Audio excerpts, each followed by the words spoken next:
Hi, and welcome back.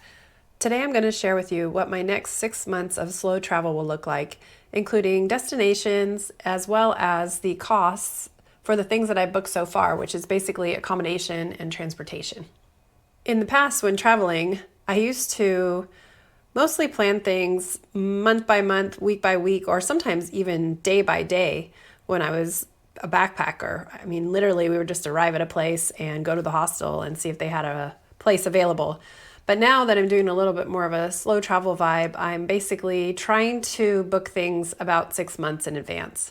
So right now it is the beginning of 2025, and I have booked up through the end of July for 2025. However, today I will share with you the first 6 months, which is through the end of June. This is a work in progress, and I will share with you as I go how it's going and let you know if it's working for me or not. Hopefully this will help give you some ideas and help you to plan any travels that you have coming up. In case you don't know me already, my name is Kiria, and I've traveled to almost 60 countries so far. I've done it in a lot of different ways. I was a backpacker for a while. I've taken a couple of separate years off and traveled to different continents, but most of the time I move pretty quickly. So this is kind of a new thing for me, and I'm excited to start my journey. I often use YouTube to do a lot of research for my travels, and one of the things I really am always interested in is the cost of things. So that's why I'm going to give you the cost of things today, but also going forward, some of my videos will be based on each destination that I go to, and I will go over what I like about the place, why I chose the place, and some of the safety information, walkability, and also costs for those specific destinations. If that sounds interesting to you, stay tuned because I will be putting out videos about each destination that I've been to.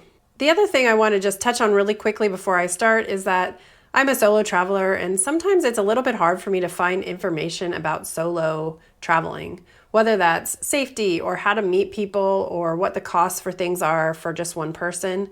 It seems like a lot of people that are making shows on YouTube are basically couples, and so I thought maybe this would be helpful to someone else who was in my shoes. The other thing is, I think that some of the destinations on this list will surprise you with the cost, especially the last one on the list. It was a lot cheaper than I had anticipated. Basically, my budget is about $2,500 a month, and again, this is a work in progress, but I spent the last year bicycling around the US and Canada after I quit my job, and the amount that I'm using for my budget is based on those travels, which were a lot quicker. So I'm really hoping I can spend less money if I'm staying in one place for a little bit longer. Of course, as you'll see, my first destination is Europe, so there's going to be some hits and misses. But like I said, the last one on my list was a surprise to me. As another side note, I always book things that are cancelable just in case. So these plans are also subject to change if something comes up. I still have the flexibility to be able to change most of them. The airlines obviously are not cancelable, but the lodging is cancelable. I usually use Airbnb, Booking.com, or sometimes I use hotel points. So I'll go over all that in a minute, but basically those are the three methods that I use. However, my first destination, which is Europe, is a little bit limited on the hotel chains. So I am mostly using Airbnb and Booking, and then if I have like a little shorter gap, I'll fill it in with a IHG points or something like that. Marriott and Hyatt aren't quite as common, or at least not in the cities that I'm going to, so I have booked a couple of Marriott, but otherwise it's IHG most of the time. The other thing is I do prefer to have a kitchen, and a separate bedroom is always nice. It's not a necessity. I actually worked out of my hotel room for a while at one job for about 8 years.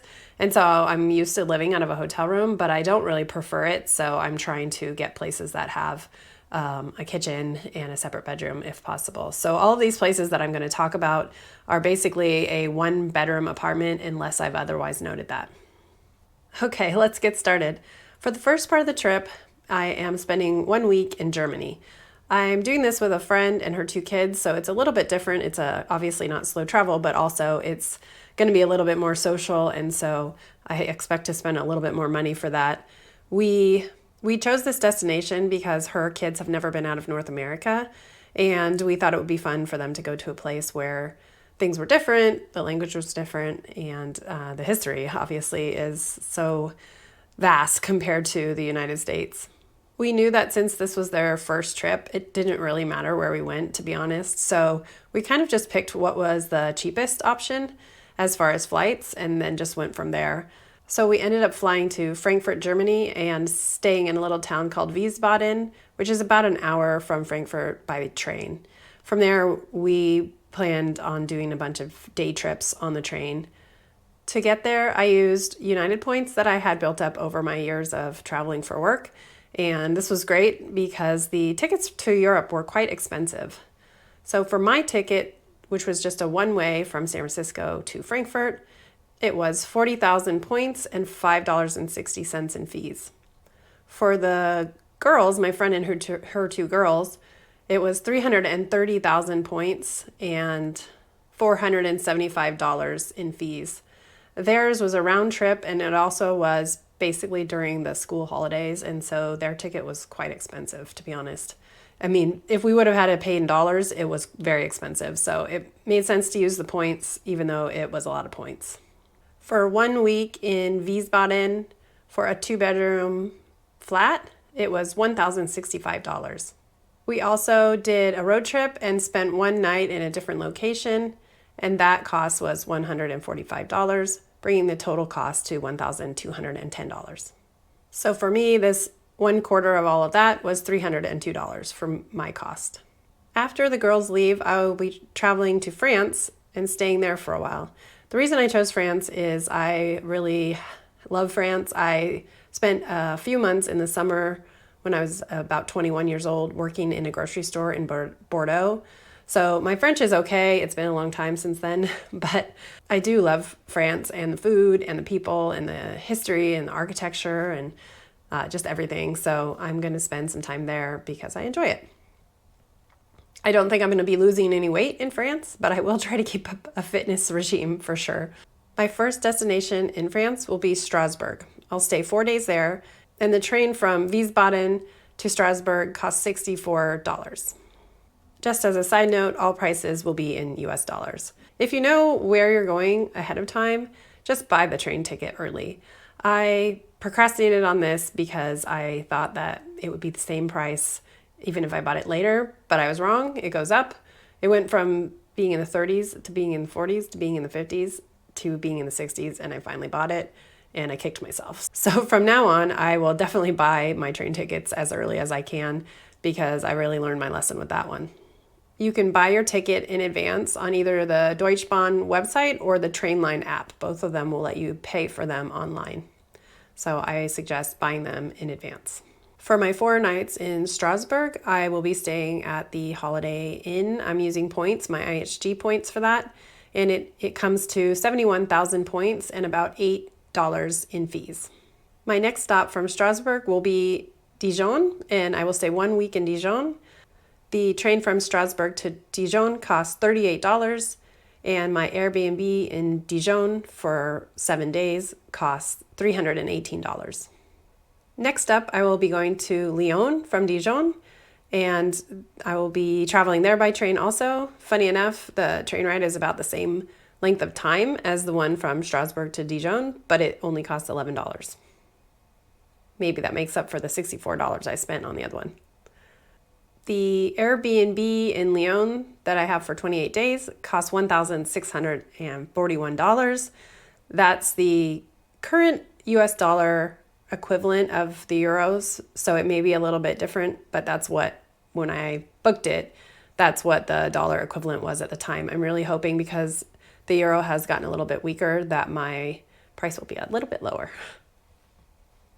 That is my most expensive Airbnb for my entire trip so far, by far. So the problem is that I wanted to have a 1-bedroom. There were a lot of studios that were a little bit cheaper. I just really didn't want to sacrifice my space because I'm going to be there for a month and I really don't want to be crammed into a tiny box. Also, if you've ever been to Europe or France in general, the apartments or rooms are quite tiny. So I really wanted to have that extra room instead of just being in a tiny, tiny studio for 1 month.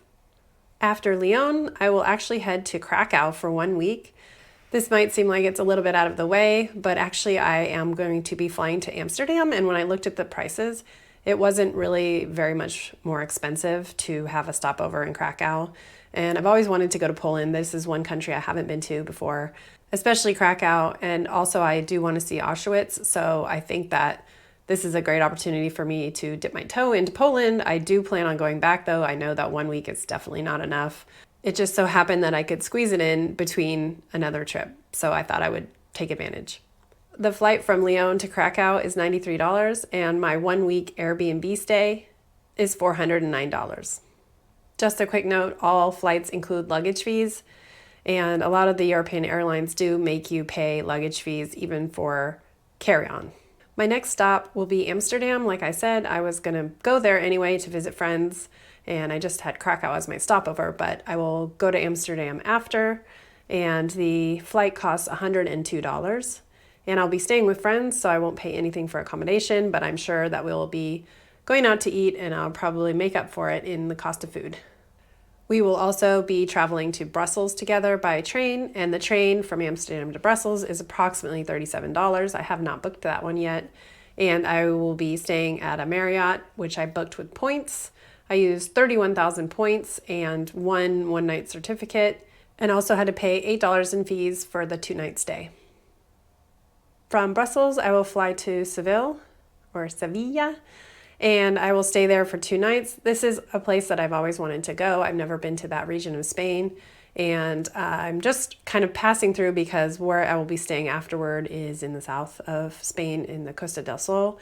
And so I thought instead of flying down to Malaga, I would just fly to Seville, and I would stay a couple of nights there on my way. And I'll be close enough that if I want to, I could go back to Seville and spend some more time there, but I just want to start with a couple of days, and then I'll see how it goes. Also, I'm sure I will be looking forward to warmer weather. The forecasted temperature is about 50 to 70 degrees, and in the other countries that I'll be at, the forecasted temperature is in the 20s and 30s. My flight from Brussels to Seville cost $144, and approximately $36 of that was the carry-on baggage fee. I booked a guest house on booking.com for $119 for 2 nights. From Seville, I will go to the Costa del Sol to a small town near Malaga, and the transportation for that will cost approximately $40. And for 28 days in an Airbnb there by the beach, it will cost me $962. At this point, I will have been in the Schengen zone for about 88 days, and so I will need to leave the Schengen zone, and so I will fly from Malaga to Antalya, Turkey, where I will stay for 28 days. I actually lived in Istanbul for a couple of months about 20 years ago, but I actually have not been back to Turkey since then. So I'm really looking forward to going back, eating the food, seeing the people, and seeing a different part of Turkey than I was in. When I was in Istanbul, it was October, November, December, so it was kind of cold. I mean, not freezing cold, but cold enough. And so I didn't get out to any of the beach areas. So I always heard like Izmir and Fethiye and Antalya were really nice. So I'm really looking forward to getting a chance to see that area. For this flight, I transferred miles from my Capital One card to Turkish Airlines, and I used 25,000 miles and had to pay about $83 in fees to have a business class flight on Turkish Air. I'm looking forward to this because this is the first time I've kind of transferred the miles and used them, and that was really easy. And also flying business class, it's been a long time since I've done that, so I'm looking forward to that, and also hopefully using the lounges. I've had a Sapphire Reserve card for a while, and because I was bicycling around the US and Canada, I did not really fly at all, so I didn't get a chance to use it. So basically 2024 was probably not worth the money, so I'm really hoping that 2025 it will be worth the money. Also, the Airbnb that I booked in Antalya was $1,272 for 28 days. I actually contemplated whether or not I wanted to stay 1 month in Antalya or Fethiye. I was kind of preferring Fethiye over Antalya, to be honest, but the 1 month cost for a place in Fethiye was very expensive. I know they've had some issues with Airbnb or third-party booking sites, and so I think there's less places available now. So I did see that the costs of those have gone up a lot since, a year or two ago. The next leg of my journey is a little unconventional. It's not really slow travel, but it's something that I always love doing. And I will be hiking the Lycian Way, going from Antalya to Fethiye. That's about a 350-mile hike, and I expect it to take about 3 weeks. And I plan to do some camping, but I will probably be staying in guest houses from time to time. So I'm just budgeting about $300 for the guest houses, and we'll see how it goes. But I'll report back later. Once I arrive in Fethiye, I will decompress there for about 8 days. And so obviously the transportation to get there won't cost me anything, hopefully. My accommodation for 8 days costs $284. From there, I will take a bus to Cappadocia, which will cost approximately $25. And I'll stay in Cappadocia for 5 days. This is a little bit of an experiment. I decided instead of getting a hotel in Cappadocia, I would stay in a hostel. It's been a long time since I've stayed in a hostel, so we'll see how it goes. This is, like I said, it's a bit of an experiment, but 5 days in a hostel cost me $100, and it's one of the cave ones. So my rationale for this is that I feel like I will probably want to do a couple of excursions in Cappadocia. From what I've heard, it's a little bit harder to get around to like some of the hiking areas, which is what I would want to do. And so if I'm going to pay for those, I'd rather spend my money on that than spend it on accommodation just for the 5 days. But we'll see. I might hate it and I will report back. But for now, that's what I'm going to try to do. After Cappadocia, I will take the bus again to Tbilisi, Georgia. And this is one I'm very excited about because I always wanted to go there. I always heard the people were very friendly. I know there's a lot of history, there's wine, there's hiking, there's a lot of things that I like. And so I always kind of wanted to go there. But some of the reports sometimes seem like that area is questionable. And I know that they're actually having some protests right now. So we'll see if these plans continue. But right now I'm booked for a month in Tbilisi, Georgia. And the accommodation from Cappadocia, I haven't booked yet, but it looks like it's going to be about $40. And my accommodation is $660 for 30 days, actually. So that's the surprising one. Maybe not surprising to you, but compared to Lyon, which is $1,600, $600 is nice. So there we have it. That's 6 months worth of travel booked and the costs associated with that. Obviously, some of this might change, like I said, maybe political reasons. Also, a lot of the booking.com reservations aren't charged until a later date. And so you might get a quote for a certain US dollar price, like I said, with the Lyon place. It's quoted in euros with a US equivalent. And then on the day they actually charge it, then you're going to get charged whatever the US dollar equivalent is then. So it's just an estimate until it's actually booked. So some of these might change a little bit, but for now, my total cost for all of the transportation and accommodation for 6 months is $6,976, which comes out to $1,163 per month. Now, I gotta say, I'm actually quite happy with this because I have a $2,500 budget. So I know I do have some fixed costs, which will go into that, but hopefully that means that I have extra money to spend on excursions or food or something else. So I'm quite happy with the initial estimate, and hopefully I will be able to stay under budget based on this information. Okay, so now I've gone over the first 6 months of my travel destinations and costs. So it's your turn. Tell me, have you ever been to any of the places that I've listed? And if so, do you have any tips for me? Also, let me know if you have any questions or if you want me to talk about anything specific for any of the destinations. In my next video, I'll be talking about how I packed everything for this trip in one carry-on bag and one personal item. So if that sounds interesting to you, please stay tuned and subscribe so you don't miss it. And I'll also post it here once it's done so that you can watch it next. Thank you for watching and happy travels. Actually quite happy with this because I have the $25,000 because I have the 25,000